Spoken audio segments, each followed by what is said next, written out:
الرحمن الرحیم الحمد للہ رب العالمین والصلاة والسلام علی اشرف الانبیاء والمرسلین وعلى آلہ الطاہرین واصحابہ الطیبین ومن تبعهم بإحسان الى یوم الدین اما بعد۔ قابل احترام بھائیوں اور دوستوں اور معزز ماؤں اور بہنوں، ہم نے گزشتہ جمعہ سورۃ الاعراف کی تفسیر مکمل کی تھی، اور میں گزشتہ جمعہ کو ہی سورۃ الاعراف کا خلاصہ پیش کرنا چاہتا تھا لیکن وقت نہ ملا۔ آج ہم تھوڑا سا وقت لیتے ہیں سورۃ الاعراف کا خلاصہ پیش کرنے کے لیے، اور اس کے بعد انشاءاللہ سورۃ الانفال شروع کرتے ہیں۔ سورۃ الاعراف مکی سورت ہے یا مدنی سورت ہے؟ جی مکی سورت ہے۔ مکی اور مدنی میں فرق کیا ہے؟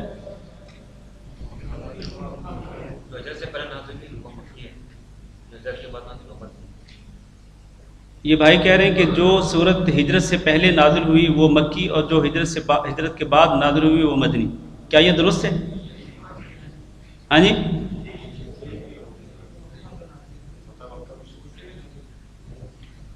جو سورت مکہ میں نازل ہوئی وہ مکی، اور جو مدینہ میں نازل ہوئی وہ مدنی، اور جو مکہ اور مدینہ میں کہیں بھی نہیں اتری، کسی اور جگہ پہ اتری، تو ان کو کیا کہیں گے؟ یعنی کئی ایسی صورتیں بھی ہیں، کئی ایسی آیات بھی ہیں جو نہ مکہ میں اتری نہ مدینہ میں اتری، تو ان کے بارے میں کیا فرمائیں گے آپ؟ ہاں جی،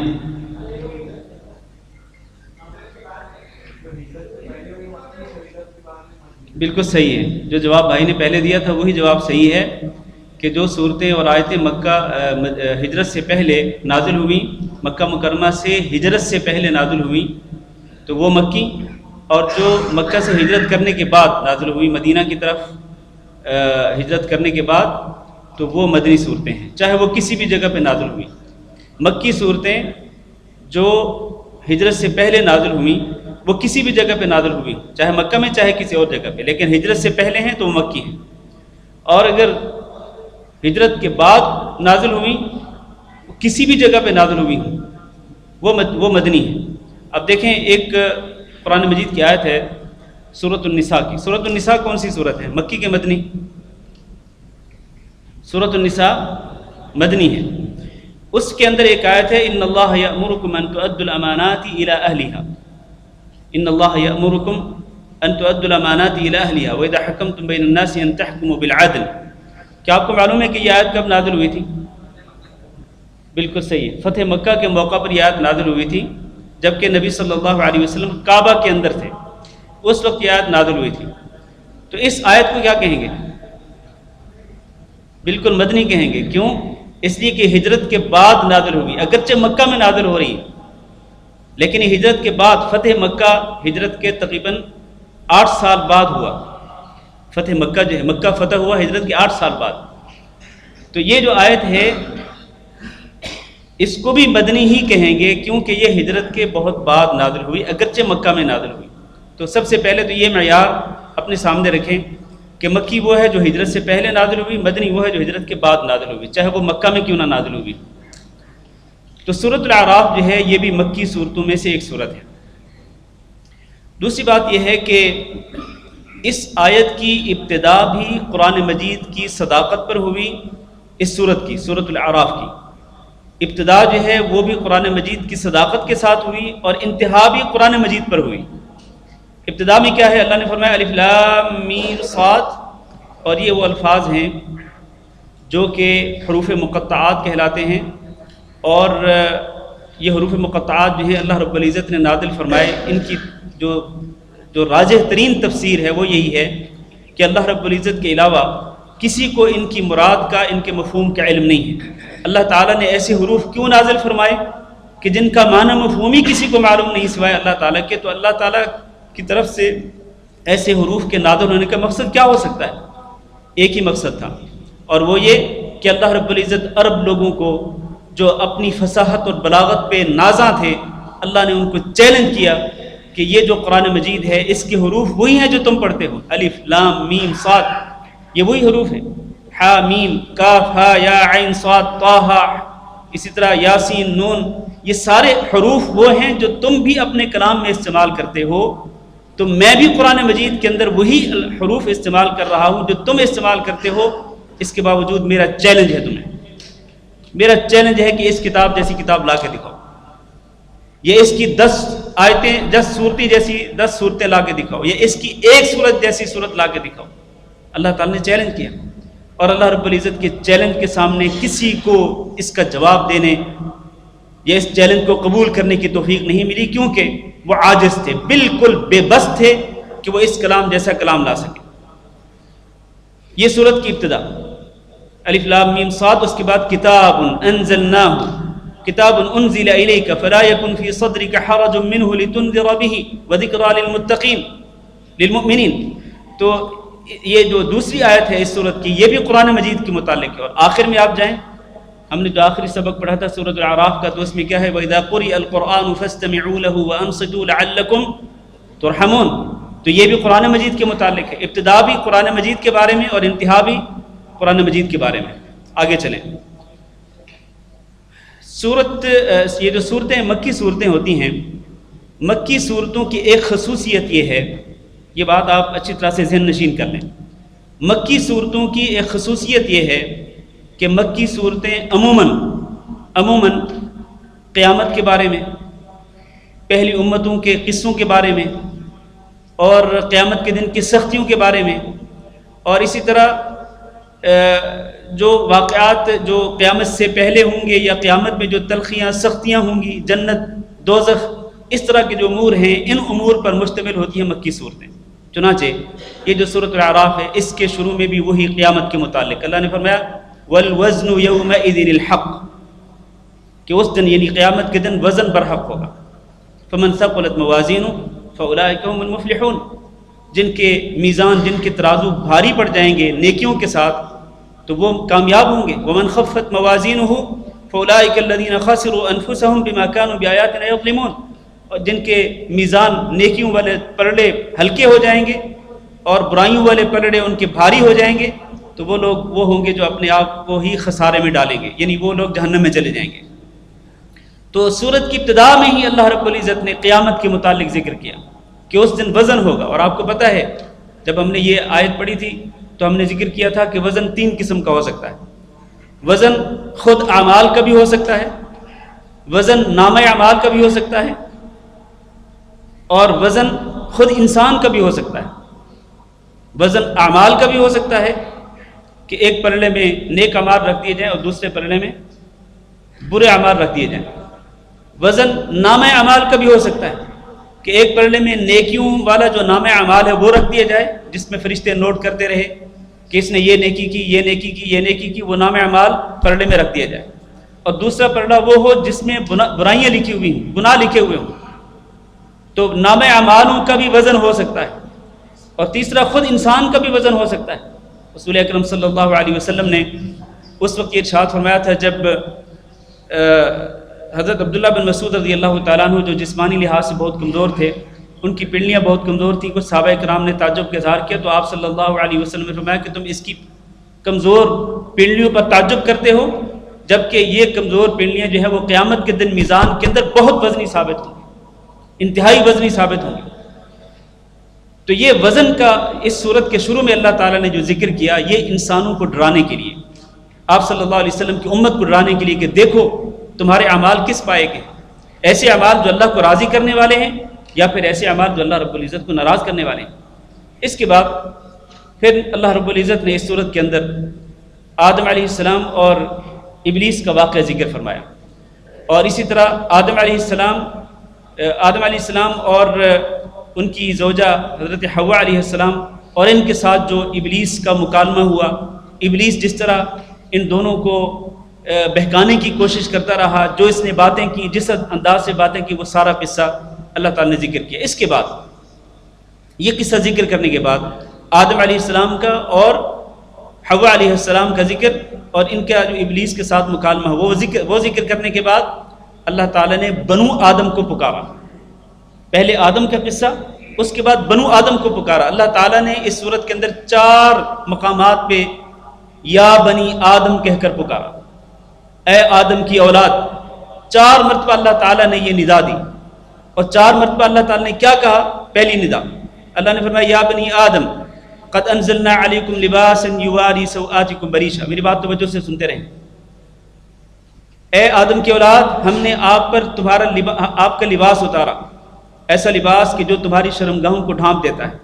اور نہ صرف یہ کہ تمہارے ستروں کو تمہاری ستروں کو ڈھانپتا ہے، بلکہ اس کے ساتھ ساتھ یہ لباس ایسا ہے کہ جو تمہیں زینت بھی بخشتا ہے، جو تمہیں خوبصورت بناتا ہے. انسان لباس پہنتا ہے تو اس کے ساتھ خوبصورت بنتا ہے. سوآتکم بریشا. لیکن اس کے ساتھ ساتھ اللہ نے فرمایا وَلِبَاسُ التَّقْوَىٰ ذَلِكَ خَيْرٌ. تقوی کا لباس بہتر ہے. تقوی کا لباس کیا ہوتا ہے؟ تقوی کا لباس وہ ہوتا ہے جو دل کے اندر ہوتا ہے. یہ لباس وہ ہے جو ہم نے ظاہری طور پر پہن کر اپنے آپ کو مزین کیا ہے. لیکن ایک لباس باطنی ہے اور وہ دل کا لباس ہے. دل کا لباس کیا ہے؟ کہ دل کے اندر اللہ کا خوف ہو. یہ ایسا خوف کہ جو انسان کو اللہ رب العزت کی نافرمانی سے دور رکھے. ایسا ڈر جو انسان کو اس بات پر آمادہ کرے کہ دیکھ ہے انسان، تو نے اللہ کی نافرمانی نہیں کرنی، تو نے اللہ رب العزت کو ناراض کرنے والا عمل نہیں کرنا، تو نے شیطان اور اپنی نفسانی خواہش کے پیچھے نہیں چلنا، بلکہ وہ عمل کرنا ہے جو اللہ رب العزت کو راضی کرنے والا. تو اس لحاظ سے یہ جو لباس تقوی ہے، تقوی کا جو لباس ہے یہ بہتر ہے. لہذا ہم جہاں اپنے ظاہری لباس پر توجہ دیتے ہیں، ظاہری لباس میں ہم کوئی کمی نہیں آنے دیتے. ہماری کوشش ہوتی ہے کہ اچھے سے اچھا لباس پہنیں، خوبصورت لباس پہنیں کہ دیکھنے والے اش اش کر اٹھیں، دیکھنے والے ہماری تعریف کیے بغیر نہ رہ سکیں. لیکن میرے بھائیوں، اس کے ساتھ ساتھ ہمیں اندرونی لباس پر بھی توجہ دینی چاہیے. ہمارا اندرونی لباس کس قدر خوبصورت ہے، ہم نے اپنے دل کو کتنا خوبصورت کیا ہے، کتنا مزین کیا ہے. میرے بھائیوں، دل کس طرح مزین ہوتا ہے؟ نیکیوں کے ساتھ، نیک اعمال کے ساتھ، اچھے عقیدے کے ساتھ. آپ اچھا عقیدہ رکھیں گے دل کے اندر، شرک سے پاک کریں گے اپنے دل کو، بدعات کی محبت سے پاک کریں گے، سنت سے محبت کریں گے، اللہ اور اللہ کے رسول سے سچی محبت کریں گے. اس محبت کو دل میں بسائیں گے تو یہ دل کیا ہوگا؟ چمک اٹھے گا. یہ دل صاف ستھرا ہو جائے گا اور اس دل پر جو گناہوں کی میل چڑھتی ہے وہ دھل جائے گی. آپ اللہ کی طرف رجوع کریں گے، اللہ کی محبت کو بسائیں گے تو آپ کا دل صاف ہوگا. یہ ہے وہ لباس التقویٰ ذالک خیر. یہ بہتر لباس ہے. اللہ تعالیٰ سے دعا کرتے ہیں کہ اللہ ہمیں یہ بہتر لباس پہننے کی توفیق دے. دوسری پکار اللہ تعالیٰ کی بنو آدم کے لیے، فرمایا یا بنی آدم لا یفتننکم الشیطان. اے آدم کی اولاد، تمہیں شیطان بہکاوے میں نہ ڈالے، فتنے میں نہ ڈالے. جس طرح کہ اس شیطان نے تمہارے ماں باپ آدم اور حوا علیہ السلام کو بہکاوے میں ڈالا، اور کس طرح ان کو بہکایا کہ ان کا لباس اتارے بغیر نہیں رہ سکا. لباس اتارے بغیر نہیں رہ سکا. اور اس سے یہ معلوم ہوتا ہے کہ شیطان کا جو سب سے بڑا مقصد ہے وہ یہ ہے کہ انسان کو ننگا کر دے، انسان کو بے شرم کر دے. جیسے کہ آج کل آپ جانتے ہیں یہ برہنہ لباس، اللہ تعالیٰ معاف کرے، یہ چیز مردوں کے اندر بھی اور عورتوں کے اندر بھی ہے. مرد بھی بعض اوقات لباس پہن کر یوں معلوم ہوتے ہیں کہ انہوں نے لباس نہیں پہنا ہوا. اس طرح کا ٹائٹ لباس پہنتے ہیں اور اس طرح کا باریک لباس کہ پہن کر بھی وہ ایسے لگتے ہیں جیسے یہ نیم برہنہ ہے، والعیاذ باللہ.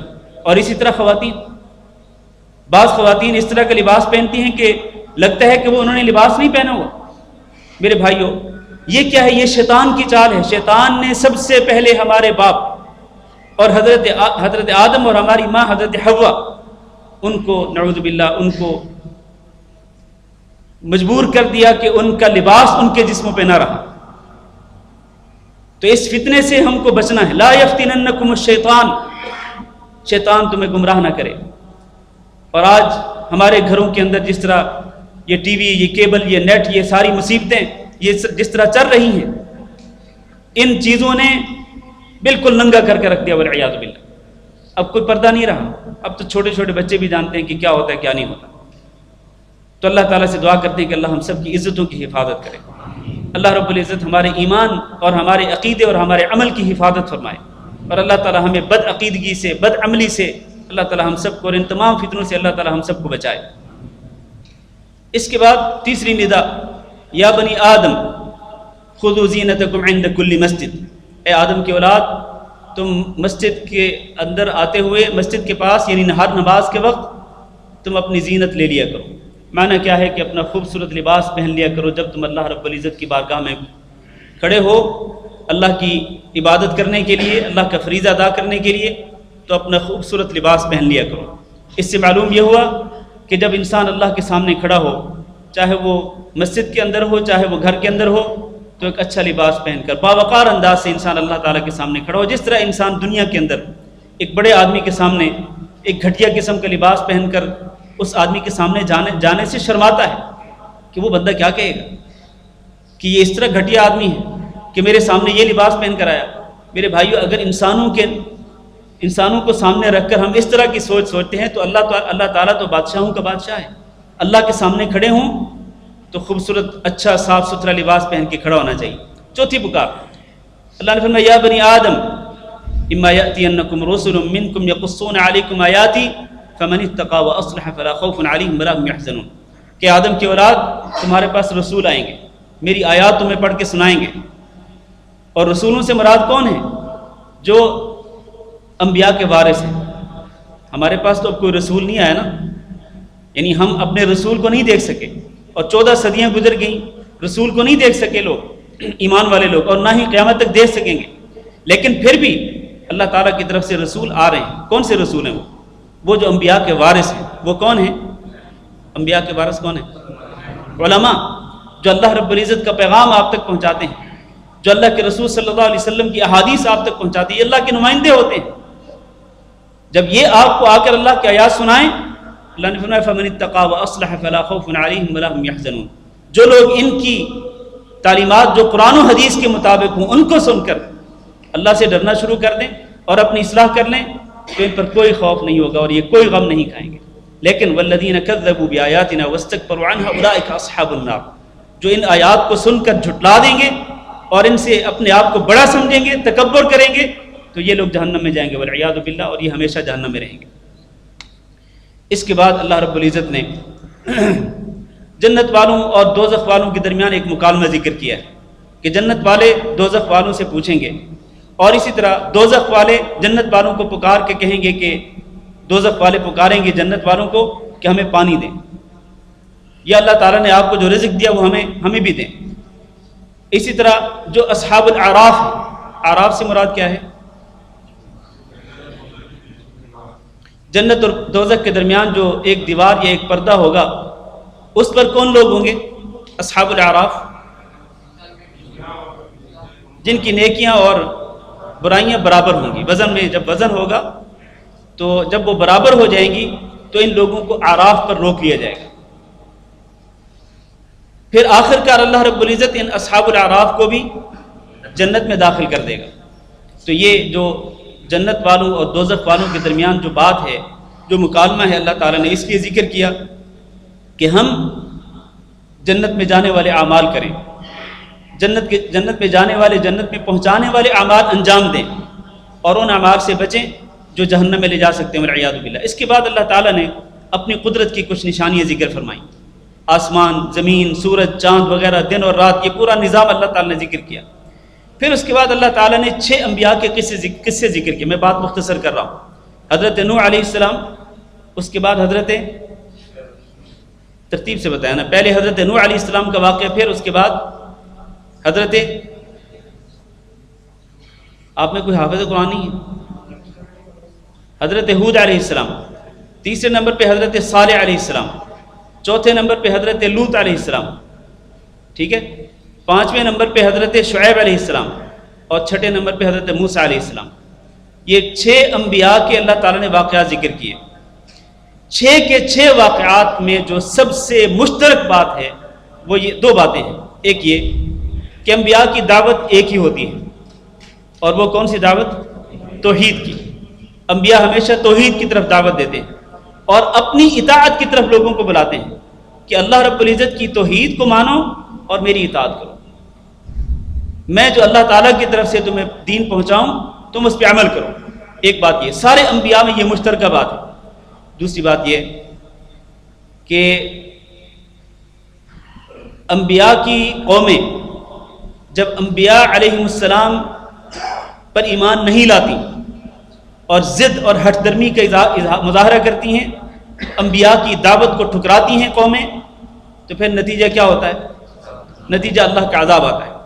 حضرت نوح پر عذاب آیا، حضرت نوح کی قوم پر حضرت نوح کی قوم پر عذاب آیا، حضرت ہود کی قوم پر بھی عذاب آیا، قوم عاد، حضرت صالح کی قوم جو قوم سمود تھی اس پر بھی عذاب آیا، لوط علیہ السلام کی جو قوم تھی اس پر بھی عذاب آیا، اسی طرح جو اصحاب مدین تھے جن کی طرف حضرت شعیب کو بھیجا گیا ان پر بھی عذاب آیا، حضرت شعیب کی قوم پر، اسی طرح حضرت موسیٰ علیہ السلام کی قوم پر کتنے عذاب آئے، اللہ تعالیٰ نے کس طرح ان کو آزمائشوں میں مبتلا کیا۔